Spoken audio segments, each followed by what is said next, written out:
Itago niyo na lamang po ako sa pangalang Densyo. Sa 4 na taon naming magkarelasyon ni Tere ay masasabi kong siya ang babaeng gusto kong makasama sa panghabang buhay. Sabi nga nila, kapag nahanap mo na ang taong bubuo sa iyo, wala nang dahilan para maghanap pa ng iba. Si Tere ang perpektong halimbawa ng babaeng maayos, mahinhin at may takot sa Diyos. Nakilala ko siya noong college pa lamang kami, isang simpleng babae na bihirang maglagay ng makeup. Lagi nakapalda sa klase at hindi mahilig gumimik tulad ng ibang kaibigan namin. Noong una ay hindi ko inakalang magugustuhan ko siya, lalo na't sanay akong makihalubilo sa mga outgoing at liberated na mga babae. Pero iba si Tere. Sa pagiging tahimik niya sa mga matatalino niyang opinyon tuwing may debate sa klase, at sa paraan niyang tumawa na parang laging may lambing ay doon ako unti-unting nahulog sa kanya. Madali akong napalapit kay Tere. Dahil sa aming pagkakaibigan, nagkasundo kami sa maraming bagay. Parehas kaming mahilig sa lumang OPM music. Parehas namin gustong mag-travel sa mga hindi mataong lugar. At higit sa lahat, pareho naming pinapahalagahan ang pamilya. Hindi nagtagal ay naging kami na nga ni Tere, Papa Dudut. Matibay ang relasyon namin noon. Hindi kami madalas mag-away. At kapag may hindi pagkakaunawaan ay mas pinipili naming pag-usapan ito ng maayos. Ngayon, matapos ang 4 na taong pagsasama, nasa punto na kami ng buhay namin kung saan nag-aayos na kami ng kasal. Totoo, nakaka-excite ang ideya ng pagpapakasal, ang pagbuo ng sariling pamilya, ang panghabang buhay na samahan. Pero may isang bahagi ng relasyon namin na nananatiling hindi ko pa lubusang nararanasan kasama siya. Ang pagiging sobrang intimate. Alam kong hindi ito madaling pag-usapan lalo na sa mga lalaking katulad ko na lumaki sa isang kultura kung saan ay parang ipinagmamalaki ng iba ang kanilang sexual experiences. Pero ibang relasyon ko kay Tere. Mula't sa pool ay naging malinaw na siya sa akin na hindi siya naniniwala sa premarital sex. Para sa kanya ang pagiging intimate ay isang bagay na dapat na ginagawa lamang ng mag-asawa. At dahil mahal ko siya ay hindi ko ito kunestyon. Sa halip ay mas pinili kong igalang ang desisyon niya. Wala akong balak pilitin siya at wala rin akong balak lokohin siya. Naintindihan ko kung bakit niya ito ginagawa. At mas lalo kong minahal ang prinsipyo niya. Pero bilang isang lalaki ay hindi ko rin may kakaila ang sarili kong pangangailangan. Kung minsan mahirap, natural lang sa isang lalaki ang makaramdam ng pagnanasa. Lalo na kung kasama mo palagi ang taong mahal mo. May mga gabing magkasama kami ni Tere pero hanggang yakap at halik lang ang kaya naming gawin. May pagkakataong gusto kong ihigit pa roon, pero lagi akong humihinto dahil hindi lang libog ang dapat batayan ng pagmamahal ko sa kanya. Pero kahit papaano'y mailalabas ko ang nararamdaman ko ay natuto akong dumiskarte. Nanonood ako ng videos hindi para ikumpara si Teresa ibang babae, kundi para kahit papaano'y mapawi ang init na nararamdaman ko. Maliban doon ay natuto akong makinig sa mga kwento ng tropa, mga usapang kalalakihan tungkol sa karanasan nila sa kanilang girlfriends, mga sekreto kung paano nila napapainit ang relasyon nila. Sumasabay ako sa tawanan, sa biro, pero sa loob-loob ko. Hindi ko alam kung makaka-relate pa ba ako. Ang sabi nila ang relasyon ay hindi lang tungkol sa emosyonal na koneksyon, kundi pati na rin sa pisikal na aspeto. Pero para sa akin ang relasyon namin ni Tere ay higit pa roon. Ang paghihintay ko sa kanya ay hindi isang sakripisyong pinagdudusahan ko. kundi isang pagpapatunay na handa akong maghintay gaano man ito katagal. Pero paano kung isang araw may dumating na tukso? Paano kung isang gabi hindi ko na kayanin ang pangungulila? Paano kung ang mismong paniniwala kong matibay ay unti-unting yumanig dahil sa sarili kong pagnanasa? Hindi ko pa alam ang sagot, pero ang sigurado ko lang ay mahal na mahal ko si Tere. At sa bawat gabi ng pagtitiis, pinapaalala ko sa sarili ko, kaya mo to, Dens, para kay Tere, para sa inyo. Maliwalas ang gabi ng dalawin ko si Tere sa kanyang apartment. Maliit lang ang espasyo pero malinis at maayos. Walang kalat, walang gulo. Parang isang lugar na nagpapakita ng kanyang personality mismo.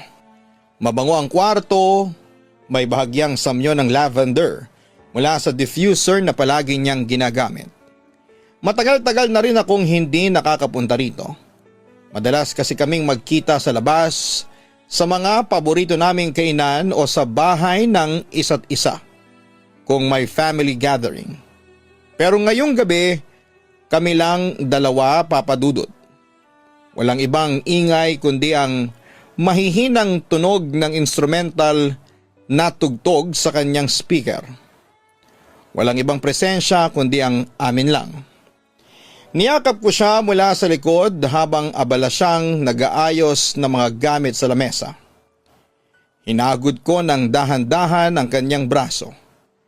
Pinadama ang init ng aking katawan sa kanya.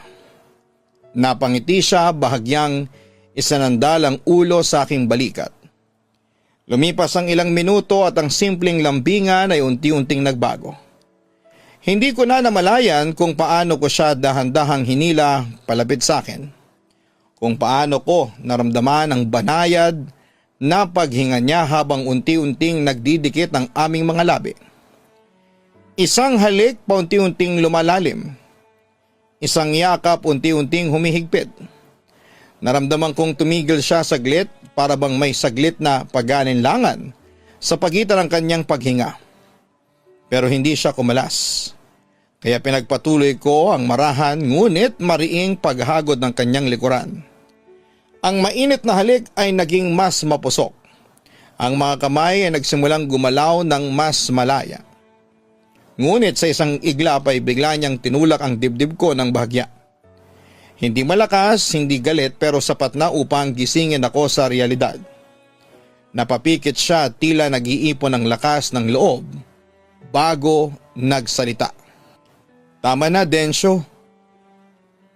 Agad akong umurong, bumuntong hininga at umiwas ng tingin. Alam ko na ito ang mangyayari. Pero minsan ay hindi ko rin mapigilan ng sarili ko. Hindi naman ako galit. Hindi rin ako naiinis. Pero may bahagyang bigat sa loob ko na hindi ko may paliwanag. Hindi dahil sa pagkakabitin kundi sa muling paalala na may hangganan ang lahat sa pagitan namin. Buisit, mahinang bulong ko sa sarili ko habang tumagilid sa kama at tinakpan ang mukha ng mga palad ko. Maya-maya'y naramdaman kong hinaplos ni Tere ang aking braso. Hindi ko siya tinitingnan, alam kong naiintindihan niya kung ano ang nararamdaman ko. At hindi niya kailangang magsalita para ipaliwanag ang sarili niya. Sorry, mahina niyang sabi. Umiling ako at hinawakan ang kanyang kamay. Pinisilyon ng marahan. Wala kang dapat na ihingi ng sorry, Tere. Pero sa totoo lang, ako ang may kasalanan. Ako ang dapat na humingi ng paumanhin. Nalimot ko rin ang sarili ko. Kahit pa sandali lang, alam ko naman kung saan nakatayo ang mga linya, pero minsan ang init ng sandali ang nagpapalimot sa akin. Nakahiga lang kami ng ilang minuto, hindi nagsasalita at nakatitig lang sa kisame. Sa isipan ko, paulit-ulit ang parehong mga tanong. Hanggang kailan ako maghihintay? Gaano katagal ko pang pipigilan ang sarili ko? Hindi naman sa gusto kong pilitin si Tere, Papa Dudut, hindi ako ganong klase ng lalaki. Pero bilang isang tao, bilang isang lalaki, hindi ko rin may kakaila na mahirap minsan. Na kahit na anong pagpapasensya ang gawin ko, hindi ko maitatanggi ang likas na pangangailangan ng katawan ko. Matagal na naming napag-usapan ni Tere ang tungkol dito. Bago pa lang kami, sinabi na niyang gusto niyang maghintay hanggang sa kasal. At noon pa man ay wala naman talaga akong problema doon. Naintindihan ko ang prinsipyo niya at higit sa lahat ay mahalaga sa akin na irespeto ko siya. Pero habang tumatagal, habang lumalalim ang relasyon namin, mas nagiging mahirap ito para sa akin. Hindi sa ayaw kong maghintay, kundi dahil sa tuwing magkasama kami ang pisikal na atraksyon ay nagiging mas mahirap pigilan. May mga pagkakataong gusto ko siyang halikan ng mas matagal. Hawakan ng mas mahigpit. Ipadama sa kanya kung gaano ko siya kamahal, hindi lang sa mga salita kundi sa pamamagitan ng pagdampi ng aking balat sa kanya. Ngunit alam kong may hangganan. At yon ang laging bumabangga sa akin, sa amin. Pinili kong maghintay, hindi dahil napipilitan ako kundi dahil mahal ko si Tere. Alam kong worth it siya. Alam kong darating ang araw na hindi ko na kailangang pigilan ang sarili ko. Na hindi ko na kailangang magpigil sa pagitan ng mga halik namin. Na hindi ko na kailangang umurong sa tuwing mararamdaman kong nawawalan ako ng kontrol. Pero sa ngayon, eto muna kami. Isang pag-ibig na may pagpipigil. Isang pagmamahal na pinapangalagaan sa pamamagitan ng paghihintay. At kahit mahirap, kahit minsan ay masakit, alam kong parang para sa tamang tao, ang bawat saglit ng pagtitimpi ay sulit. Papadudot sa tuwing nagkikita kaming magkakaibigan, laging maingay. Laging magulo. Para kaming hindi profesional na may kanya-kanyang trabaho at responsibilidad sa buhay. Kapag nagkakasama-sama, balik agad sa dating gawain, walang seryosohan. Puro asaran at walang humpay na tawanan. Sa isang inuman sa paborito naming tambayan, nagtipon-tipon kami nina Jeric, Paulo at Lloyd. Pare-pareho kaming abala sa trabaho. Kaya bibihira na rin ang ganitong pagkakataon. Pero kapag nagkakasama, para bang bumabalik kami sa mga panahong wala pang iniintinding mabibigat na problema. Pare, ilang buwan ka nang nawawala. Sinalubong ako ni Jeric ng isang malakas na tapik sa balikat. Baka naman sinasakal ka na ni Tere. Ulul, natatawa kong sagot habang umupo sa tabi nila. Si Jeric ang pinaka-wild sa aming grupo. Makulit, palabiro at may kakaibang hilig sa mga bagay na hindi pangkaraniwan. Hindi naman siya masamang tao, sa katunayan matino siyang kaibigan. Pero kung may isang bagay na hindi niya kayang itago, yon ay ang pagiging likas niyang mahilig sa exploration pagdating sa sex. Siyang tipo ng taong palaging may bagong nadidiskubreng lugar o serbisyo. Laging may kwento tungkol sa kung sino o ano ang bago niyang natikman. Habang tumatagal ang inuman ay napunta na naman ang usapan sa paboritong topic ng tropa, mga karanasan nila sa kama. Gagi mga bro, may bago kong nadiskubre, sabi ni Jeric sabay kindat. Spa, pero hindi ordinaryong spa. May extra service pre. Napatawa si Paulo. Pucha Jeric, ikaw talaga. Wala kang pinapalampas. Kailangan nating subukan to, dagdag ni Lloyd. Sabay tingin sa akin. Dens, wag mo nang sabihin na hindi ka interesado. Alam kong curious ka rin. Umiling ako. Pinipilit na huwag patulan ang asara nila.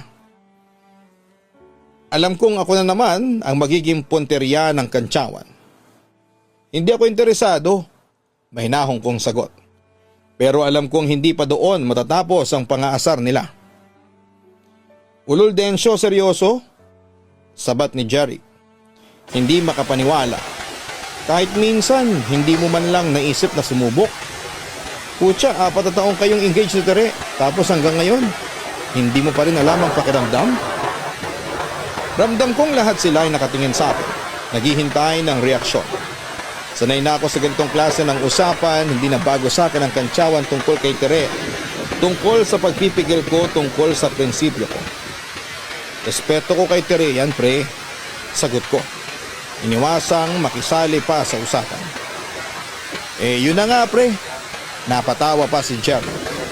Respeto sa kanya pero paano naman ang sarili mo? Hindi mo ba naiisip kahit na isang beses lang? Hindi naman malalaman ni Tere bro, ikaw lang. Tayo lang. Napailing ako. Hindi ko alam kung paano ipapaliwanag sa kanila na hindi ito tungkol sa simpleng trip lang. Sa totoo lang ay minsan ay napapaisip din ako. Hindi dahil sa gusto kong gawin kundi dahil may bahagi ng utak kong nagtataka. Ano nga bang meron doon? Ano ba yung sinasabi nilang hindi ko pa nararanasan? May kulang ba sa akin bilang lalaki dahil hindi ko pa yon natitikman?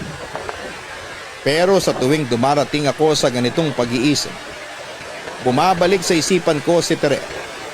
Ang ngiti niya, ang paraan ng paghawak niya sa kamay ko, ang mga pangarap naming binubuo. Paano ko magagawang ipagpalit ang respeto at pagmamahal ko sa kanya para lang sa isang tukso? Hindi ko kailanman kayang gawin yon kaagad. Nagkipit balikat ako at iniwasang makipagtalo. Sa mata nila ay para kung isang lalaking nag-aaksaya ng pagkakataon.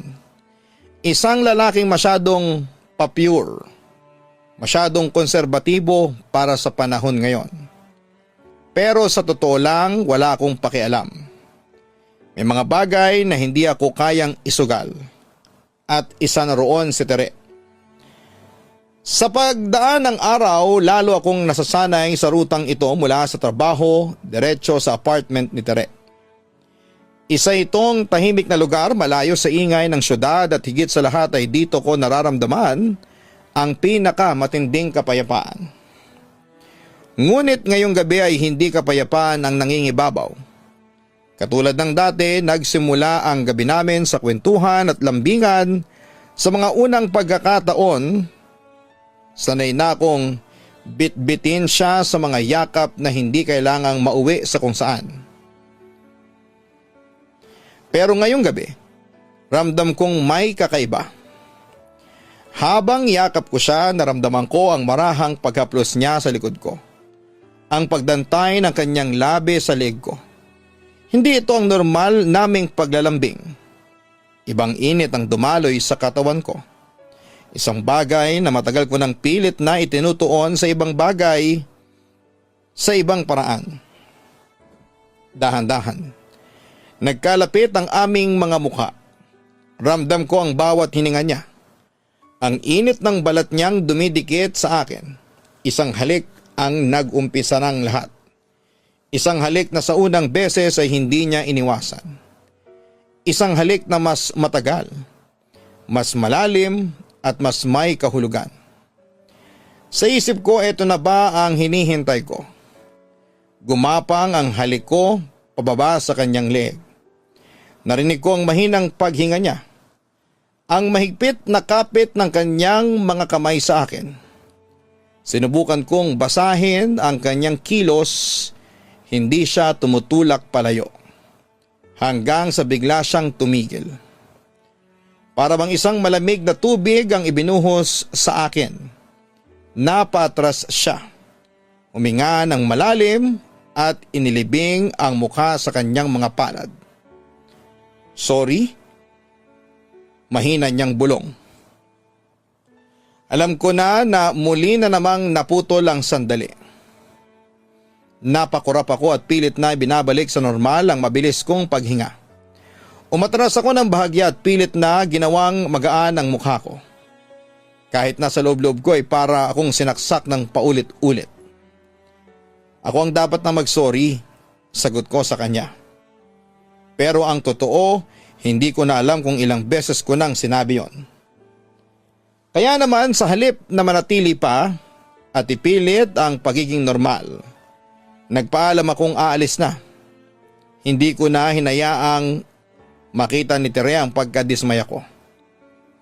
Lumabas ako ng pinto, bit-bit ang mabigat na pakiramdam. Papa Dudut. Papa Dudut, nagtungo ako sa bar kung saan madalas kong nakikita ang tropa.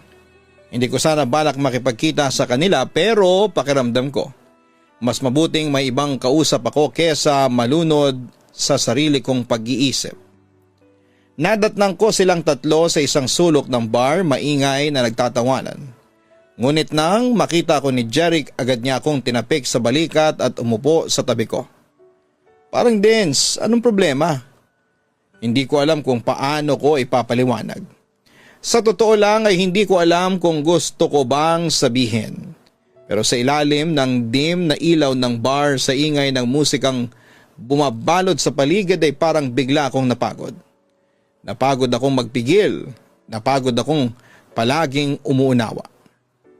Hirap na ako pare. Napatingin silang lahat sa akin. Hindi ko na kailangan pang ipaliwanag ng detalyado. Kilala na nila ako. Sabi ko na natawang sabi ni Jeric. Pare, huwag ka nang magpakamartir. Lahat ng lalaki may pangangailangan. Hindi ka robot. Nagkibit balikat ako pero hindi ko siya matignan ng direkta. Hindi naman sa ganun, sagot ko. Kahit na alam kong hindi na ako kapani-paniwala. Gets ko si Tere at walang kaso sa akin ang paghihintay. Pero sa loob-loob ko, hindi ko na alam kung niloloko ko ba ang sarili ko. Ano ba kasi ang gusto mong gawin? Tanong ni Paulo at mas seryoso. Hindi ako nakasagot. At gaya ng inaasahan ay muling pumasok sa eksena si Jeric. Bros pa na yan, sabi niya. Para bang napaka-normal lang ng bagay na yon. Hindi mo naman niloloko si Tere kung magpapalabas ka lang ng init sa ibang paraan. Wala namang attachment, walang emosyon. Minsan kailangan mo lang ilabas ang stress para hindi ka magmukhang kawawa. Napangiti sina Paulo at Lloyd pero hindi ako sumabay. Jeric, hindi naman ako ganon. Sagot ko pero mahina. Wala namang masama kung itry mo pare. Sagot niya. Mas marahan na ngayon. Minsan, kailangan mo lang ng paraan para hindi ka matalo ng sarili mong katawan. Nanatili akong tahimik. Kung dati madali lang sa akin ang tumanggi pero ngayong gabi habang iniisip ko ang paulit-ulit na pagkabitin, ang paulit-ulit kong sorry, hindi ko maiwasang pag-isipan ang sinasabi ni Jeric. Hindi ako sumagot. Hindi rin ako tumanggi. At para sa unang pagkakataon, hindi ko alam kung kaya ko pa bang panindigan ang sagot ko. Mula ng gabing yon sa apartment ni Tere ay hindi na namin muling pinag-usapan ang nangyari. O mas tamang sabihin ang hindi nangyari. Para bang may isang pader na biglang tumayo sa pagitan namin. Isang bagay na pareho naming gustong iwasan. Naging maingat kami sa kilos namin, Papa Dudut, ang mga yakap ay hindi na nagtatagal. Ang mga halik ay mas mabilis matapos. Wala nang sinasadyang paghaplos sa kamay, sa likod, sa braso, wala nang kahit na anong maaaring magdala sa amin sa alanganing sitwasyon. Para bang pareho kaming natakot. At siguro mas lalo akong natakot dahil sa kung paano ko ito naramdaman. Sa panlabas ay ayos lang kami at hindi kami nag-aaway. Hindi kami nagpapakiramdaman pero sa loob-loob ko, unti-unting bumibigat ang nararamdaman ko. Para bang kahit gaano ko kagustong panatilihing buo ang respeto ko kay Tere, hindi ko may tatanggi na sa tuwing magkalapit kami, may bahagi ng sarili kong naghihintay ng isang bagay na hindi naman darating. Pare, wag mo nang sabihin na hindi mo iniisip yung sinabi ko. Hindi ko alam kung paano nakikita ni Jeric ang nasa isip ko. Pero sa tuwing magkikita kami ay lagi niyang isinisiksik sa akin ang usapang yon. Nagkita kami sa isang maliit na inuman ng barkada sa apartment ni Lloyd. Isang simpleng salo-salo lang pagkatapos ng mahabang linggo. Pero kahit na may iba kaming pinag-uusapan, lagit-lagi bumabalik si Jeric sa parehong punto. Pustahan tayo. Iniisip mo yun kahit isang beses. Dagdag pa niya at nakangisi. Napatingin ako sa kanya. Hindi agad nakasagot. Iniisip ko nga ba? Sa totoo lang, oo. Mula nang banggitin niya yon, nagsimula akong ma-curious. Hindi dahil sa gusto ko talagang gawin, pero dahil sa paulit-ulit na pag-aalok niya. Sa paulit-ulit niyang pagsasabi na wala namang mawawala sa akin. At ngayong gabi parang gusto ko nang aminin yon ng malakas. Pinakibit ko ang mga balikat ko at umiling. Hindi para itanggi, kundi para umiwas. Nagigilty ka lang, sabi ni Jeric. Bumubulong ako pero may panunodyo. Pero isipin mo pre, one time lang. Hindi ka naman mahuhulog. Hindi mo rin naman ipagpapalit sa tere, hindi ba? Sa bagay na yun lang. Bibigyan mo lang ng paraan ng sarili mong katawan. May parte ng utak ko ang nagsasabi sa aking tumanggi. Pero may mas malakas na bahagi ng isip ko ang nagtatanong.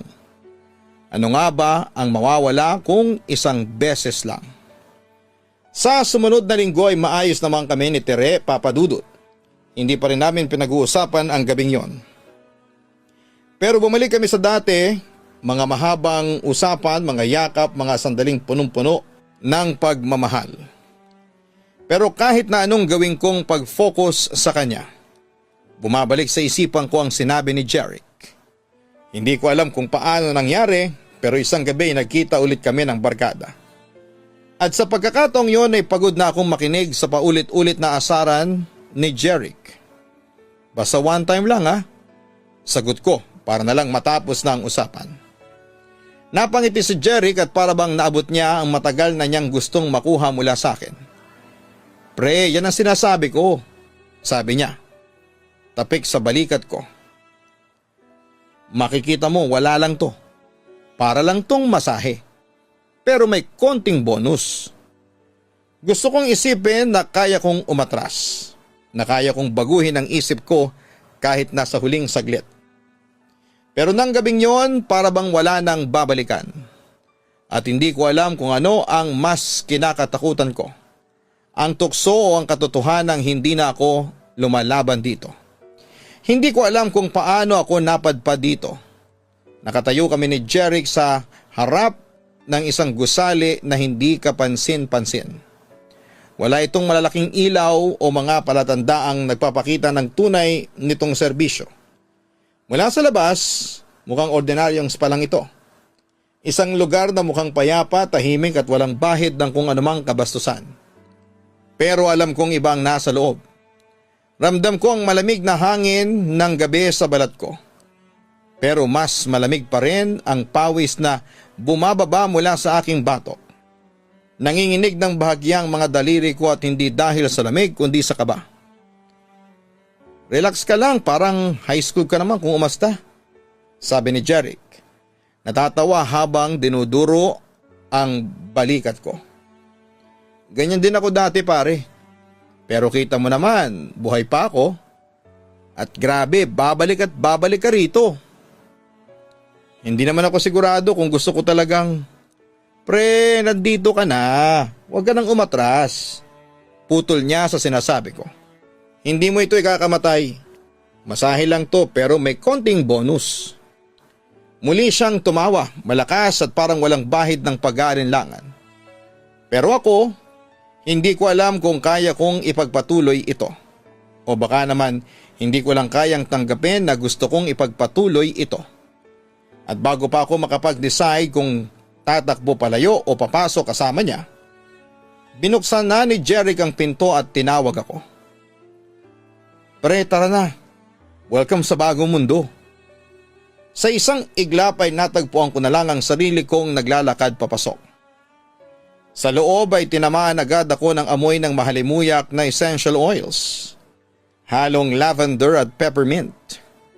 May marahang musika na tumutugtog sa paligid, parang tunog ng tubig na dumadaloy sa isang maliit na ilog. Tahimik, payapa. Pero alam kong hindi ito isang ordinaryong spa. Sir, dito na po kayo. Papadudot isang babae ang lumapit sa akin, nakasuot ng manipis na uniforme, bagyang fitted sa katawan niya. Maganda siya, hindi bastusin, hindi rin mukhang pilit. May ngiti siyang parang may ibig sabihin at hindi ko alam kung gusto ko bang intindihin kung ano yon. Sinamahan niya ako sa isang malit na kwarto, may malambot na kama, may manipis na kurtina na parang saglit lang maaring itago ang anumang sekreto. Humiga ako. Pilit na nagpakalma. Sinimulan na niyang ang masahe, marahan, malamig, ang palad pero unti-unting umiinit sa bawat dampi sa balat ko. Sa unang minuto ay nakapikit lamang ako. Pilit na tinatanggal ang anumang pagdadalawang isip sa utak ko. Pero nang buwaba ang kamay niya sa may balakang ko ay doon ko naramdaman ang kilabot na hindi dulot ng lamig o kaba. At nang bumulong siya ng malandi, malambing at may halong pangaakit ay doon ko na nalaman na wala ng atrasan ito. Hindi ko na alam kung paano nangyari. O baka naman ayokong alamin kung papaano. Ang alam ko lang, hindi ko kailanman inakala na magagawa ko ito. Na magkakaroon ako ng ganitong sandali kung saan ay tatanggalin ko ang lahat ng pinangako ko kay Tere. Kahit sa isang saglit lang. Pero sa kabila ng lahat, isang bagay lang ang sigurado ako at na-enjoy ko ito. Na sa kabila ng kaba, sa kabila ng alinlangan, sa kabila ng moralidad na pilit na humihila sa akin palayo, may parte sa akin na gustong bumalik. At bumalik nga ako. Wala nang Jeric na kasama. Wala nang kaibigang nagtutulak sa akin. Sa pangalawang pagkakataon ay ako na mismo ang nag-decide. At sa puntong yon ay alam kong may nabasag na sa akin isang linya na kailanman ay hindi ko na mabubuo ulit. Hindi ko na alam kung ilang beses na akong bumalik dito. Ang dating pag-aalinlangan ay nawala na. Ang dating kaba ay unti-unting napalitan ng pananabik. At ang dating ako ay hindi ko na sigurado kung kilala ko pa siya. Sa bawat pagbukas ng pinto ng kwartong ito ay alam ko na kung ano ang mangyayari. Alam ko na kung ano ang hinahanap ko. At alam kong dito ko lang yon matatagpuan. Mismo ko malanding bulong ni Vanessa. Hindi ko alam kung tunay niyang pangalan yon, pero yon ang gusto niyang itawag ko sa kanya. Napangisi ako habang nakahiga sa kama at nakatingin sa kanya. Wala nang masyadong formalidad sa pagitan namin. Wala nang hiya, wala nang pagkaasiwa. Hindi na siya basta spag-girl lang at hindi na rin ako basta isang kliyente lang. Mabilis ang naging usapan namin. Kung dati siya ang gumagawa ng unang hakbang, ngayon ay ako na. Ako na ang humihila sa kanya. Ako na ang nag-i-initiate. Hindi ko alam kung anong meron sa kanya pero sa bawat paghawak niya sa akin, sa bawat haplos at bulong, pakiramdam ko ay hindi ko kayang pigilan ang sarili. At hindi ko nga pinigilan. Mabilis na uminit ang sitwasyon. Mga balingkinitang daliri na dumadampi sa balat, mga mahihinang ungol na halos pabulong lang. Mga matang puno ng pagnanasa. Sa loob ng kwartong ito ay hindi ako si Densyo na may fiancé. Hindi ako si Densyo na may mga pangako kay Tere. Sa loob ng kwartong ito, ako lang si Densyo. At siya lang si Vanessa. Matapos ang bawal na sandali ay nakahiga na ako sa kama. Umihingal at nakatingin sa kisa. Ang pakiramdam ng pagod at kasiyahan ay halo-halo na. Parang nilulunod ako sa isang dagat ng emosyon na hindi ko maintindihan. Habang nakadapa sa tabi ko si Vanessa, naramdaman kong dumukot siya sa bulsa ng pantalong ko na nakapatong sa tabi ng kama. Alam kong babalik ka, bulong niya. Kumunot ang noo ko. Hindi agad na gets ang ibig niyang sabihin. Napansin niya yon kaya ngumiti siya sa kanilagay ang kamay sa dibdib ko at hinimas yon ng pino. Nilagay ko na dyan, sabi niya sa bikindat. Dahan-dahan kong dinukot ang laman ng bulsa ko, isang malit na papel. Nakatiklop at may nakasulat na numero. Napalunok ako. Alam ko ang ibig sabihin nito. Alam kong isang tawag lang, isang text lang, isang saglit lang at muling mauulit ang nangyari. Kung gusto mo ng mas matagal na serbisyo, bumulong ulit si Vanessa. Ang boses niya ay parang awit na nakakahumaling. Alam mo na kung saan ako mahahanap. Tumayo siya mula sa kama, umawak sa dulo ng tuwalya niya at tinanaw ako ng mapanuksong ngiti. Ayusin mo na yung sarili mo, Densyo. Dapat itinapon ko na ang papel. Dapat hindi ko kinuha ang numero. Pero sa halip ay nilagay ko yon sa wallet ko. Dapat hindi na ako bumalik. Pero sa halip ay bumalik ako. Paulit-ulit. Hindi ko na alam kung ilang beses. Hindi ko na rin maalala kung ilang beses akong umupo sa lounge ng spa na ito. Naghintay ng tawag sa pangalan ko. Naglakad papunta sa kwarto kung saan alam kong may mangyayaring bawal papadudot.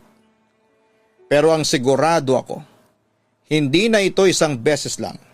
Hanggang sa dumating ang araw na hindi na sapat ang kwartong yon. Isang araw ay tinext ko si Vanessa at sa unang pagkakataon ay hindi kami nagkita sa loob ng spa. Sa labas. Sa isang motel na ako mismo ang pumili at doon ay napatunayan ko ang isang bagay. Sa kabila ng lahat, sa kabila ng pag-aalinlangan, sa kabila ng konsensya, mas nasatisfy niya ako kesa kahit sino pa man. Hindi ko na yon inulit. Hindi dahil sa hindi ko gusto, kundi dahil hindi ko na alam kung papaano pa ako titingin kay Teresa sa mata. Nung una, kaya ko pang ihiwalay ang sarili ko sa spa at sa buhay ko kasama si Tere. Pero nang lumabas kami ni Vanessa, parang nabura na ang linya. Kaya ko pang sabihin sa sarili kong iba si Densyo na pumapasok sa spot si Densyo na kasama si Tere. Pero nang magsimula na kaming magkita sa labas, mas matagal, mas personal, mas totoo, hindi ko na alam kung may natitira pa sa dating ako. Kaya kong magsinungaling kay Tere pero hindi ko kayang magsinungaling sa sarili ko. At sa unang pagkakataon ay tinanong ko ang sarili ko, Densyo, anong ginagawa mo? Tahimik ang gabi sa apartment ni Tere, nakahiga ako sa sofa habang nakasandal siya sa akin. Wala akong ibang gustong gawin kundi ang yakapin siya ng mahigpit at damhin. Ang init ng katawan niya, hindi sa paraang marumi kundi sa paraang nakakapanatag. Mahal ko si Tere, hindi ko na kailangang itanong sa sarili ko kung totoo yon. Napapikit ako habang nilalaro ang kanyang buhok. Hindi ko alam kung paano ko nagawang ipagpalit ang mga sandaling ganito sa mainit na gabi kasama ang iba. Biglang tumunog ang cellphone ko. Sa una ay hindi ko pinansin pero nang mag-vibrate na ito, napahawak ako sa bulsa ng pantalong ko at sinilip ang screen. Isang hindi pamilyar na numero pero kilala ko ang boses na nasa kabilang linya. Dahan-dahan kong inalis ang bisig ni Tere at tumayo ako mula sa sofa. Lumakad papunta sa banyo at sinagot ang tawag. Hello? Bulong ko. Pilit na pinapakalma ang sarili. Miss na kita. Agad na sagot ng boses sa kabilang linya, malambing at malandi. Si Vanessa. Napapikit ako. Pinipigilan ang pag-igting ng pangako. Kailan tayo magkikita ulit? Tanong niya. Ang boses niya ay halos pabulong, puno ng panunukso. Namimiss na kita, lalo na ang init ng katawan mo. Napayukom ako ng kamao. Hindi ba sabi ko sa iyo huwag kang tatawag? Madiin kong sagot kahit gusto ko siyang murahin. Buti na lang at sinagot mo ako, sagot niya. Humahagik-hik pa. Akala ko kasi nakalimutan mo na ako. Tiningnan ko ang pinto ng banyo at kinakabahan na baka may makarinig.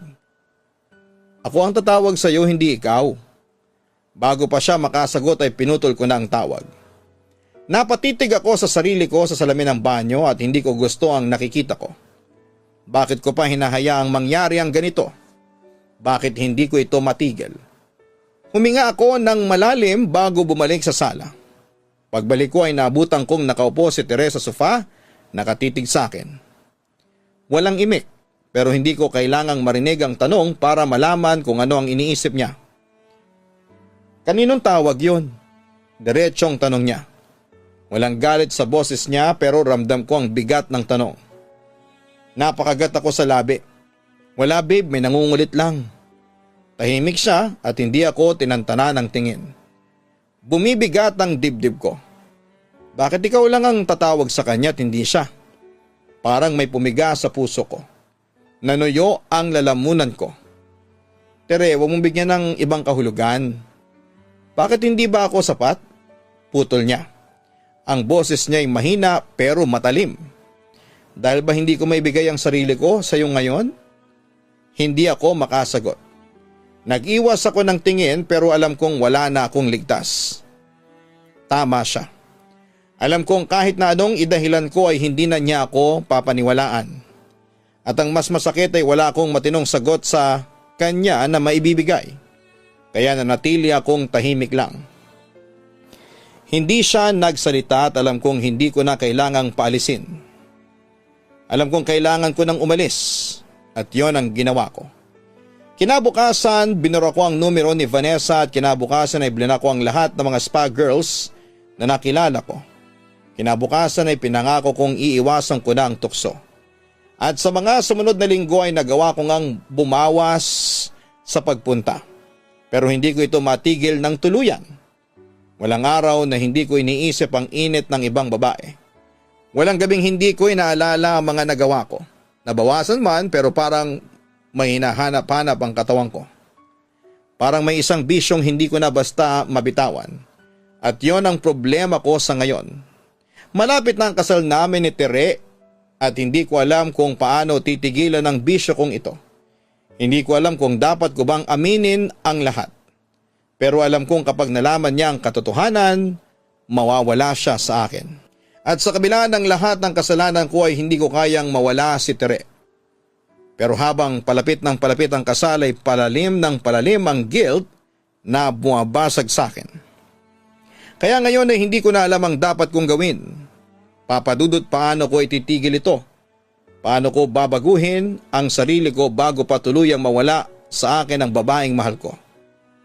Lubos na gumagalang, Densyo.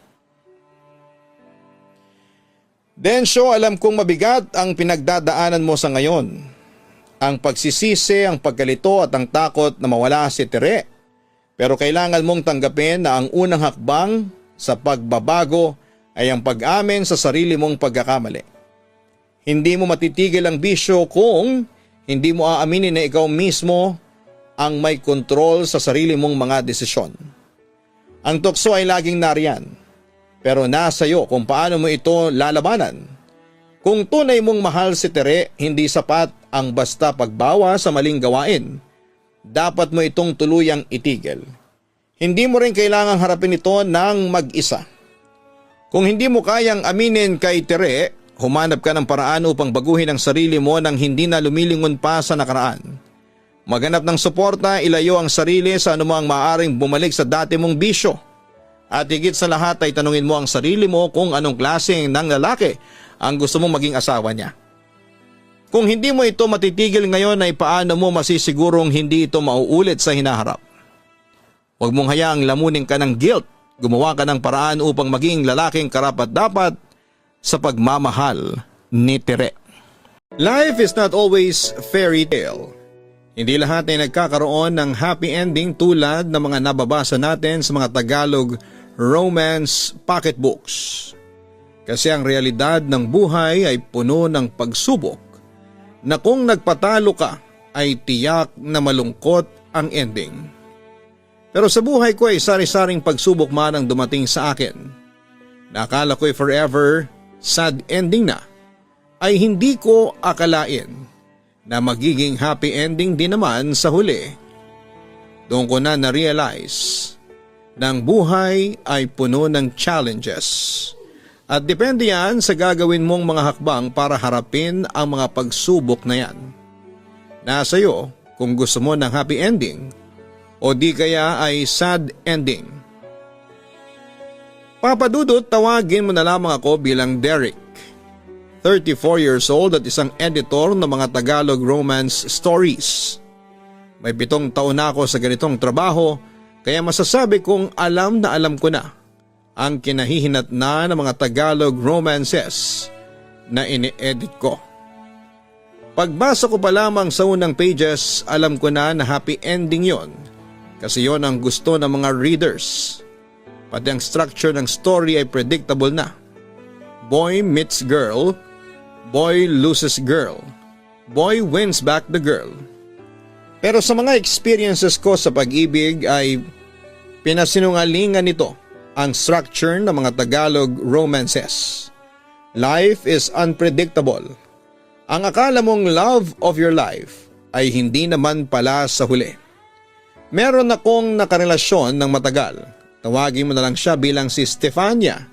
Isa siyang struggling romance writer noong habang ako ay 1 taon ng editor. Hindi ko makakalimutan ang una naming pagkikita. Ako kasi ang nag-edit ng kanyang unang Tagalog romance novel at masasabi kong hindi ako happy sa isinulat niya. Natatandaan ko pa noon na sinita ko pa siya dahil mali-mali ang point of view ng kanyang storya. Bukod sa sad ending ang storya, sinabi ko naman sa kanya na sa pagsusulat ng Tagalog romance ay kailangan sa point of view ng bidang babae. Dahil karamihan sa mga readers ng romance pocketbooks ay mga babae. Sinabi ko rin sa kanya na hindi umuubra ang sad ending sa mga Tagalog romance novels. May mentality kasi ang mga Pinoy readers na palaging gusto ay happy endings. Sa kabilang banda ay nangako ako noon kay Stefania. Natuturuan ko siyang sumulat ng Tagalog romance stories at doon nagsimula ang lahat, Papa Dudut. And to cut the story short ay naging magkaibigan kami ni Stefania habang tinuturuan ko siyang sumulat ng storya na ayon sa structure ng Tagalog romance novels. Doon ay hindi ko ine-expect na magkakadevelopan kami sa isa't isa. The next thing we knew ay in love na kami sa isa't isa. Nagsama kami sa isang bubong, nagmahalan na parang mag-asawa. Araw-araw ay tumitindi ang pagmamahala namin sa isa't isa. Pero hindi rin maiiwasang makompromiso ang pag-iibigan namin dahil sa ambisyon ni Stefania. Isang gabi ay nagising ako at nakitang nagtatype pa rin ang kanyang nobela si Stefania. Agad akong bumangon at nilambing ang babaeng aking pinakamamahal. Love, mukhang busy-busy ka dyan ah. May bagong istorya ka bang sinusulat ngayon? Tanong ko sa kanya pagkatapos ko siyang halikan sa pisngi.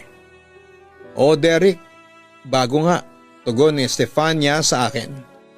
Na-curious ako. Anong istorya? Tanong ko sa kanya. Ngumiti sa akin si Stefania. Secret? May pa-secret-secret ka pang nalalaman dyan? Natatawa kong sabi. Kung sabagay bilang editor baka sa akin din ibigay ang bago mong project for editing. Kaya nga secret muna for now. Para kapag binasa at inedit mo na ay may surprise factor pa. Sagot pa ni Stefania.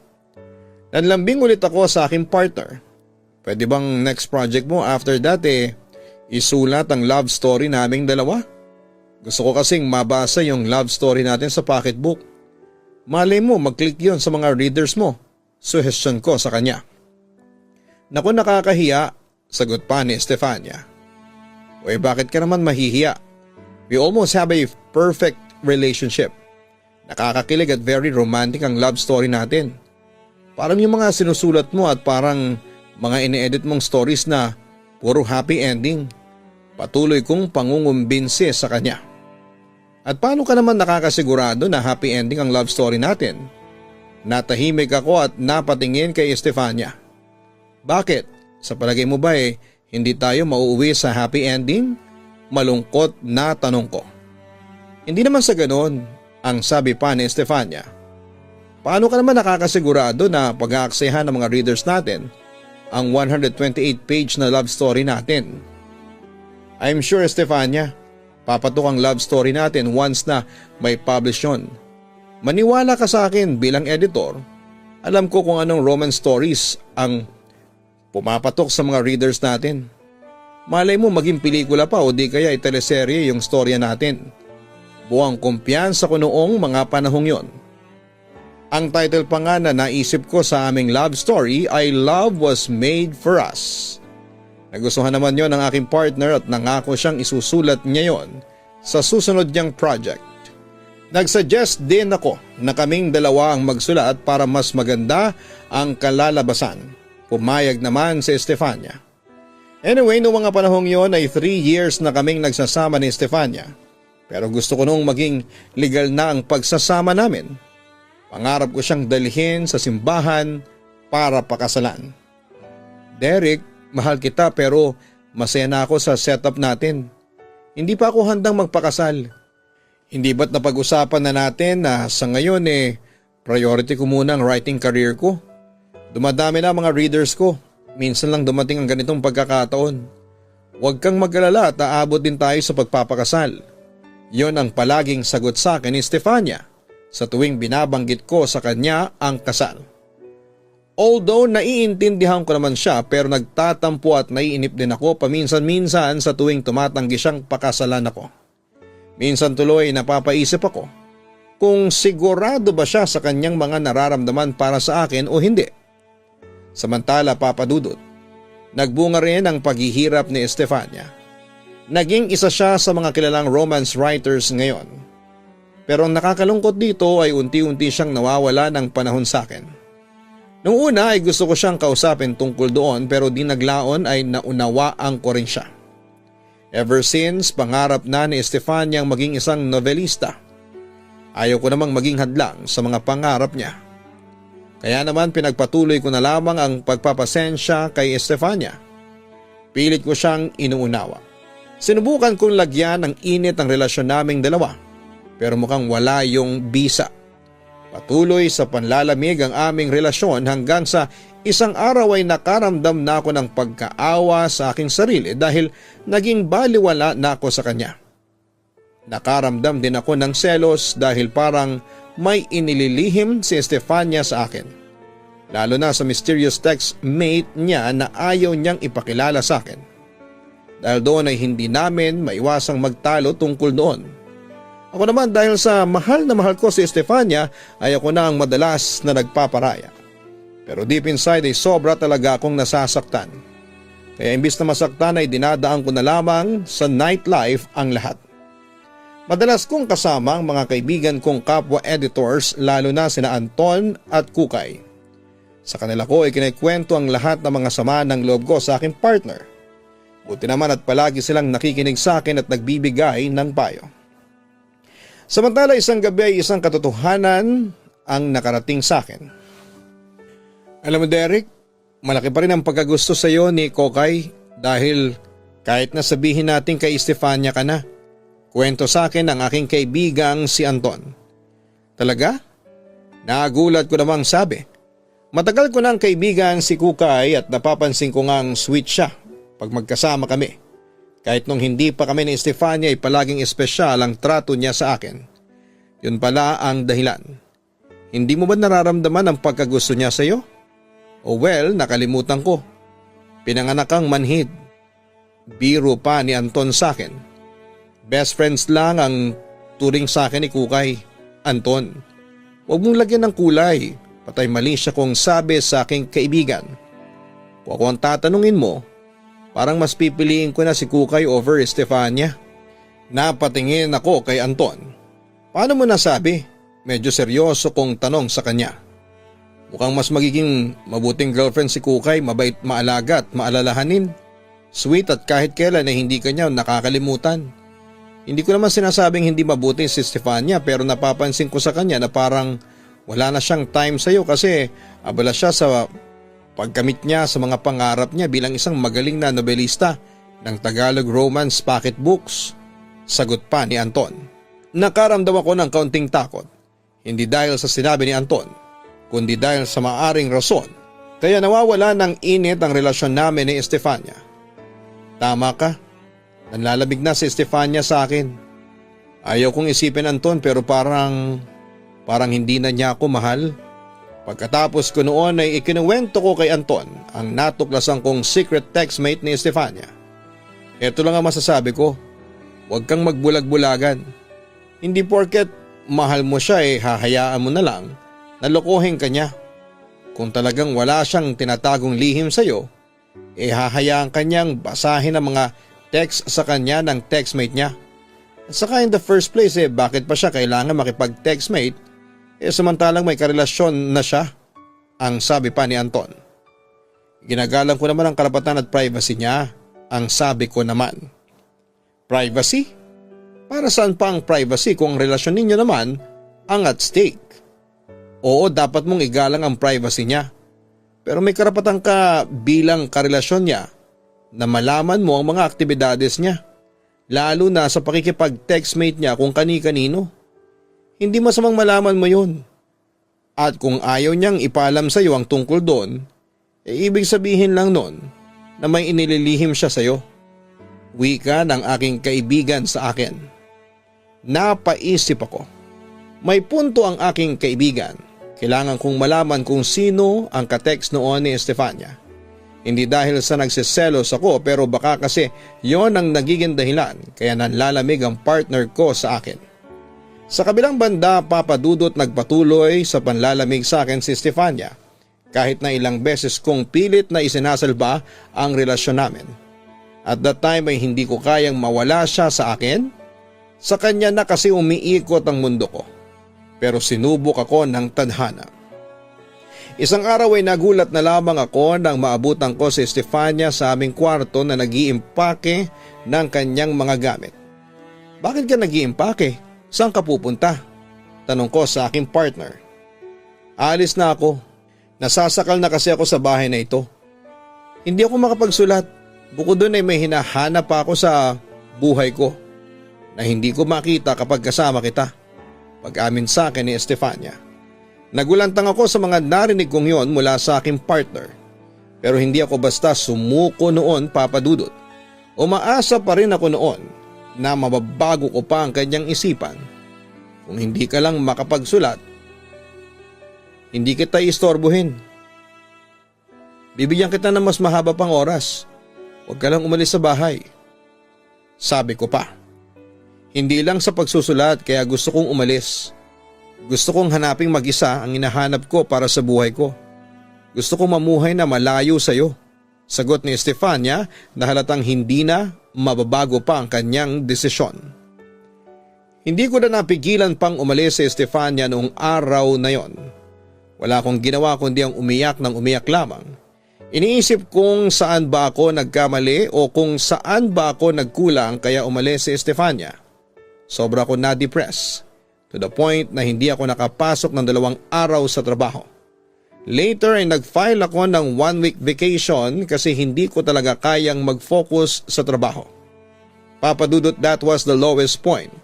Lalo pa noong malaman ko mula sa mga kaibigan ko na nakita nila si Estefania na may kasamang ibang lalaki. And to my surprise ay kilala ko ang lalaking ipinalit niya sa akin. He was Kren, ang may-ari ng kalaban naming publication house. From there I realized na ipinagpalit ako ni Estefania sa ibang lalaki to pursue her ambition.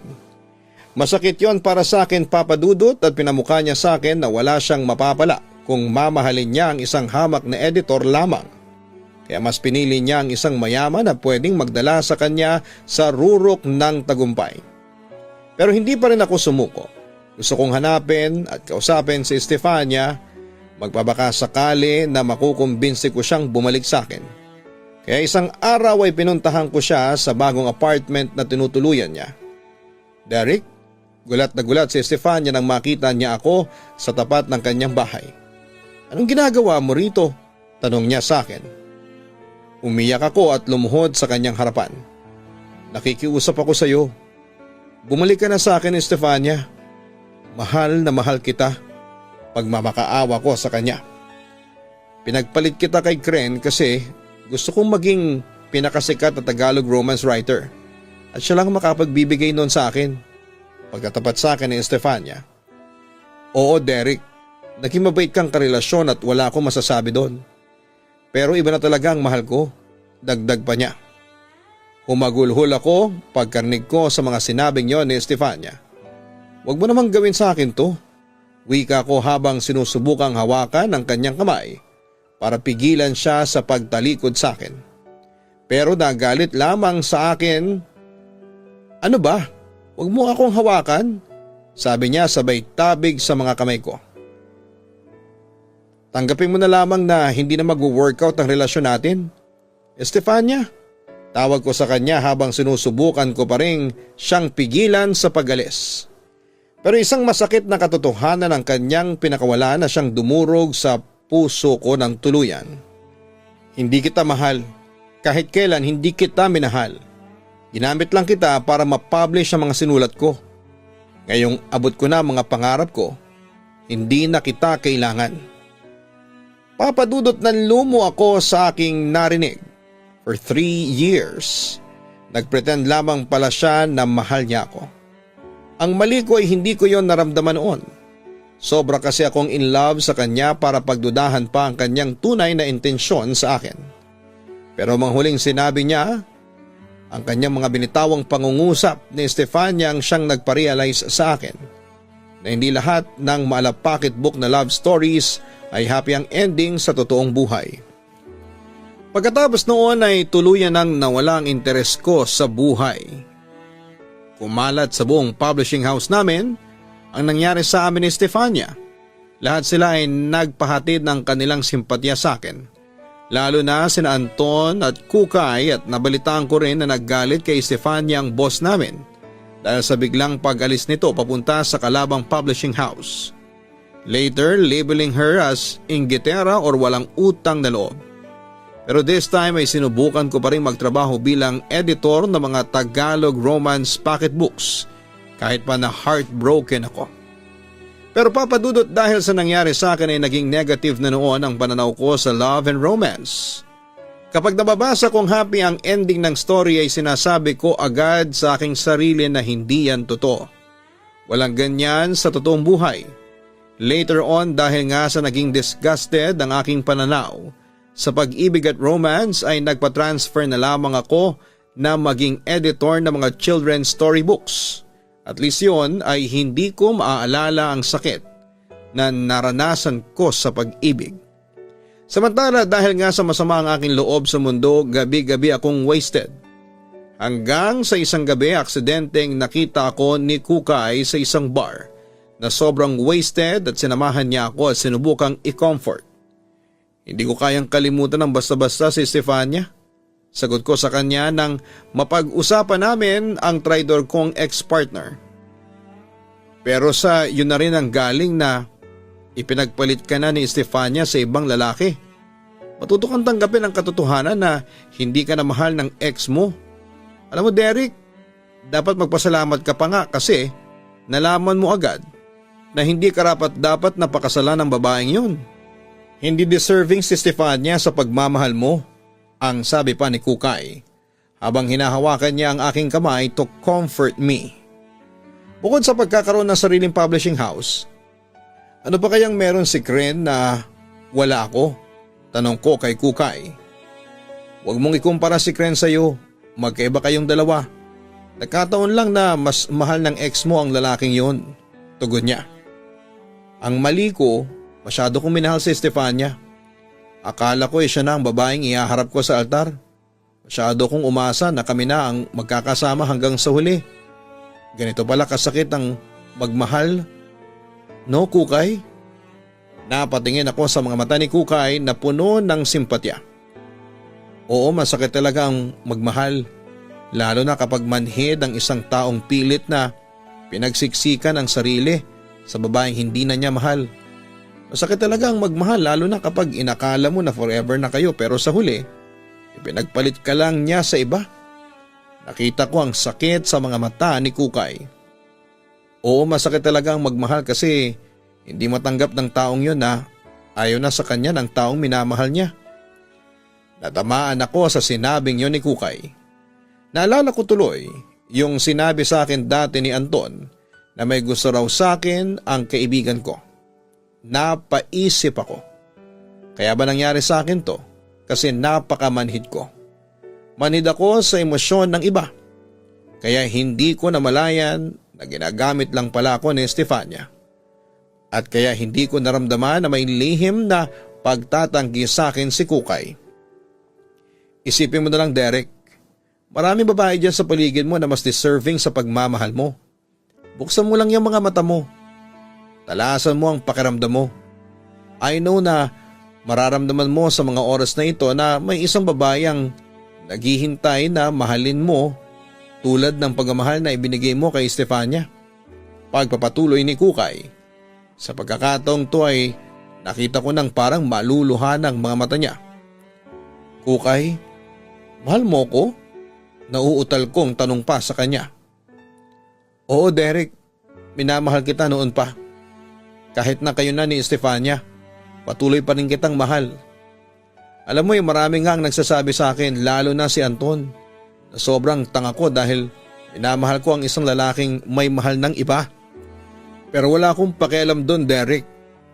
Ang mahalaga sa akin, makita lang kitang masaya. Ipinangako ko noon sa sarili ko na mamahalin kita kahit na may mahal ka ng iba. Pagtatapat niya sa akin. Papadudot naging sobrang wasted pa rin ang buhay ko pagkatapos noon.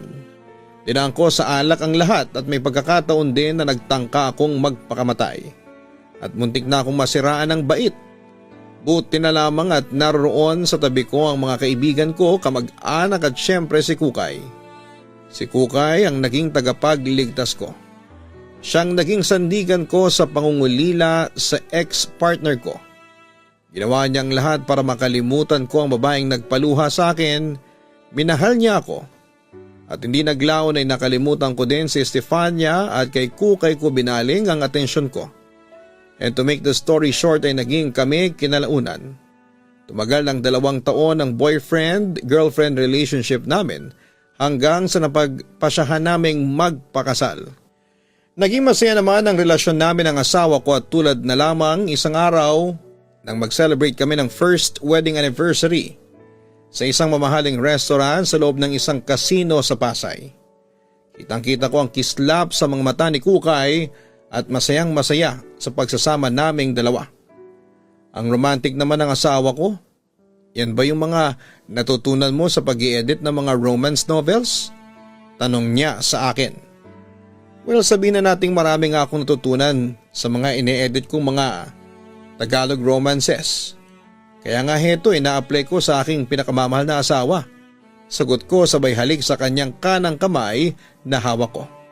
Salamat Kukay at ako ang pinili mo na mapangasawa. Dagdag ko pa. Ako nga ang dapat magpasalamat sa iyo eh. Well, masasabi ko namang hindi ako nagkamali sa pagpili ng asawa kasi mabait ka. Thoughtful ka, maalaga at syempre gwapo. Kung sa bagay minahal kita just the way you are. Sabi niya sa akin. Natuwa noon ang aking puso papadudot. Alam mo, mahal, pinagudyok na sa akin na sumulat ang Tagalog romance. Tapos isusulat ko ang love story natin. Ano sa tingin mo? Suggestion ko. I-push mo yan, naabangan ko yung nobela mo. Pagsang-ayon ng aking asawa. At least, pwede ko nang inobela ang ating love story kasi happy ending na. We're married. Pagpapatuloy ko. Natatawa si Kukay na nagsalita. In real life, ang successful na love story, walang ending. Unless patay ka na. Kaya ang love story natin, patuloy lang sa takbo ng panahon. Kung sa bagay, may punto ka, pagsang-ayon ko. So balak mo palang gawin ko na series ang ating love story. Pagkatapos noon ay nagtawanan lamang kami. Nagkwentuhan at pareho kaming happy ng gabing yon.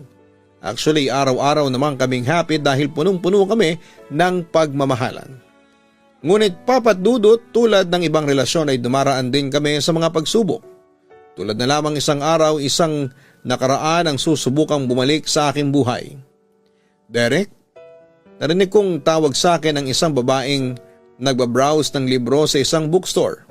Paglingon ko'y nagulat ako nang makita kong si Estefania ang papalapit sa akin. Anong ginagawa mo rito, Estefania? Mahinahong tanong ko. Akala ko after 4 years ay hindi na tayo magkikita. Namiss kita.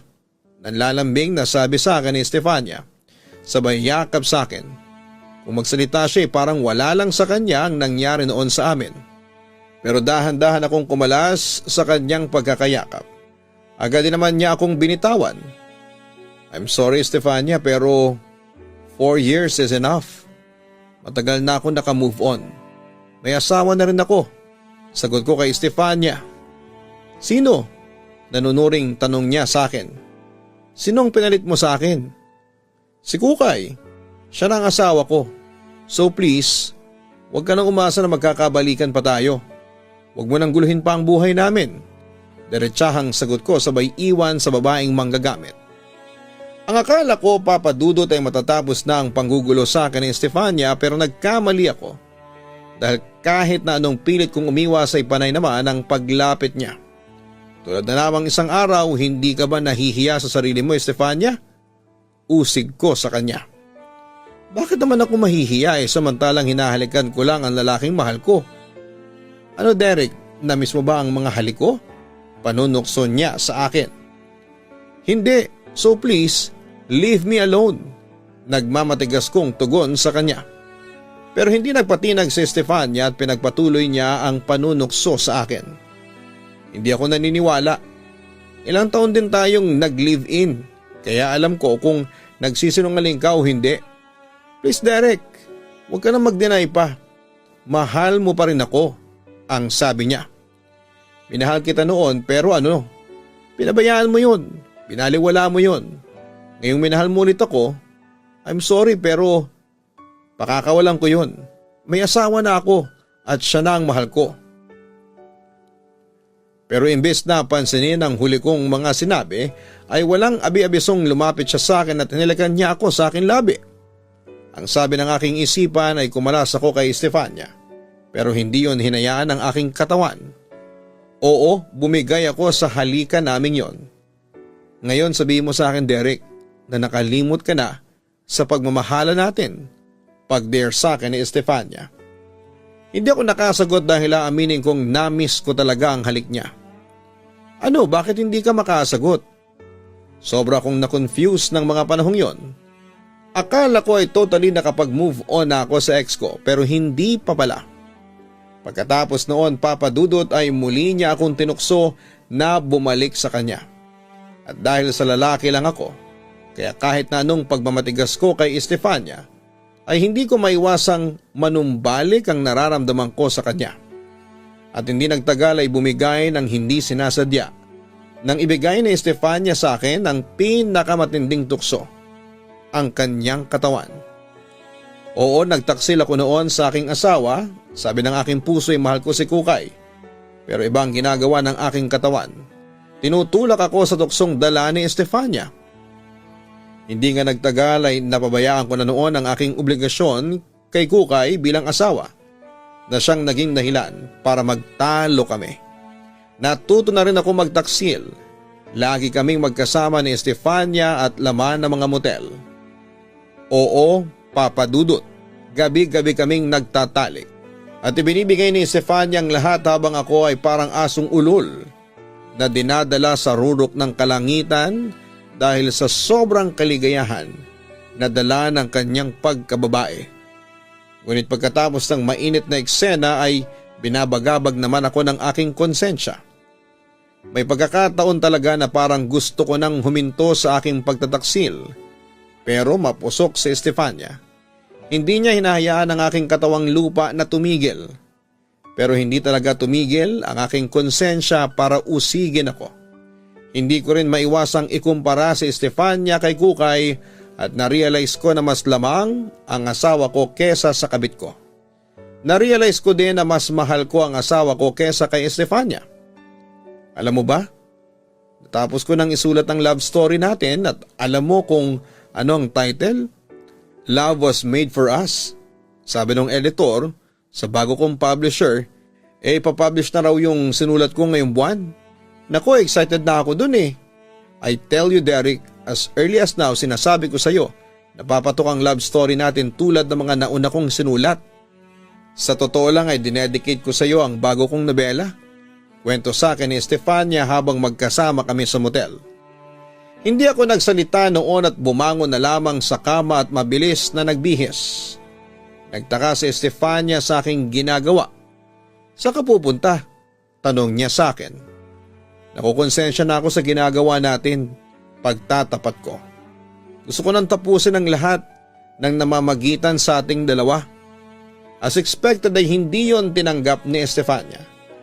Hindi mo pwedeng gawin sa akin to. Mahal na mahal kita. Sabihin mo sa akin na nagbibiro ka lang. Hindi ako nagbibiro, seryosong sagot ko. Nang matapos na akong magbihis ay dali-daling bumangon ng kama sa Estefania para pigilan akong umalis. Sorry pero hindi na kita mahal, Estefania. May asawa na akong tao. Na-realize ko na mas mahal ko siya kesa sayo. Kung minamahal man kita, noon yun. Pero hindi na ngayon. Hanggang kaibigan lang ang kaya kong ibigay sayo. Ang sabi ko kay Estefania.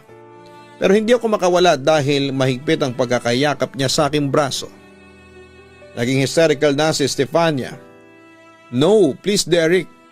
Huwag mong sabihin sa akin na nakalimot ka na sa mga pangako natin sa isa't isa.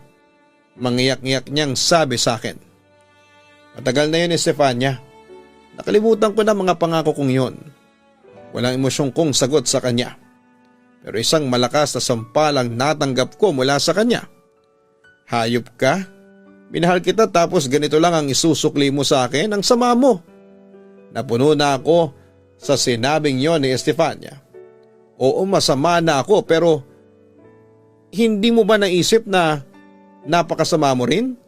Tinuturuan mo kong mangaliwa sa asawa ko. No, Estefania. Hindi ko kayang lokohin si Kukay. I'm sorry pero tama na ang kahibangang ito. Sabi ko sabay kala sa pagkakahawak niya sa braso ko. Sinusumpa ko, Derek. Gugulhin ko kayo ni Kukay. Banta ni Estefania sa akin sa pag-aakalang matatakot ako. Magpapakalayo-layo na kami ni Kukay.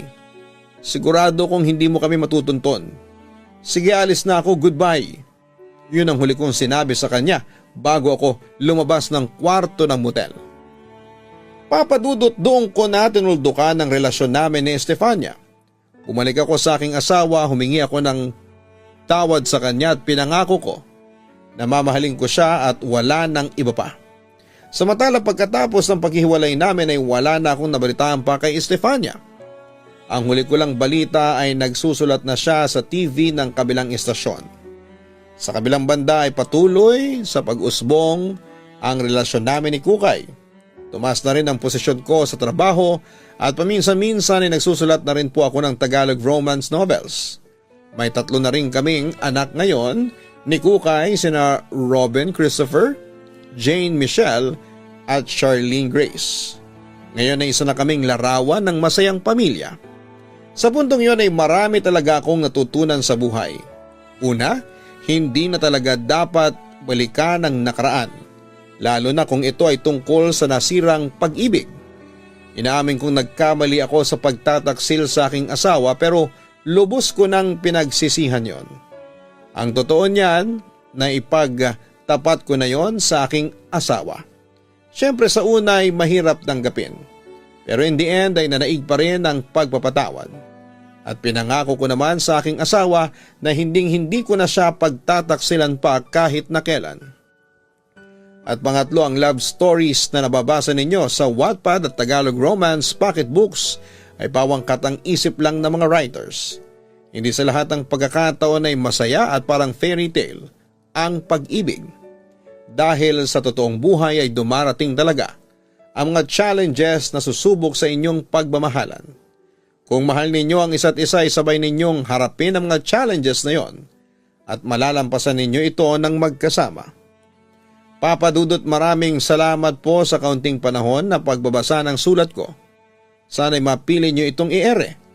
Alam ko na kahit papaano ay kapupulutan po ito ng aral ng mga listeners mo. More power sa inyong napakagandang programa.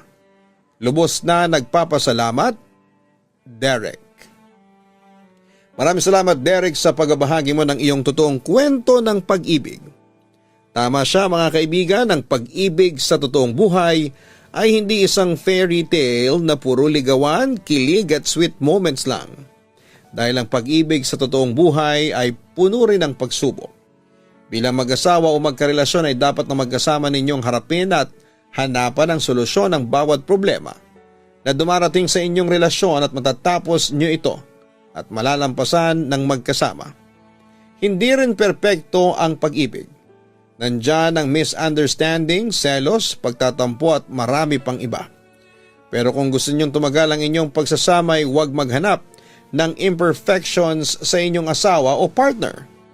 O lahat tayo ay hindi perpekto pero wag nating idahilan ang imperfections ng bawat isa para lang kayo ay maghiwalay o kumawala sa isang relasyon. Sa halip ay hanapin ninyo ang lahat ng magagandang katangian sa kanya. Huwag ding sirain ang tiwala ng inyong asawa o karelasyon dahil hindi maganda ang kahihinatnan ng isang pagsasama kung walang tiwala kayo sa isa't isa. At syempre pahalagahan at irespeto ninyo ang bawat isa dahil hindi sa lahat ng panahon ay may taong laging nandyan para unawain at intindihin ka. Kaya kung sino man siya, asawa man o partner o boyfriend o girlfriend ay pakaingatan mo siya.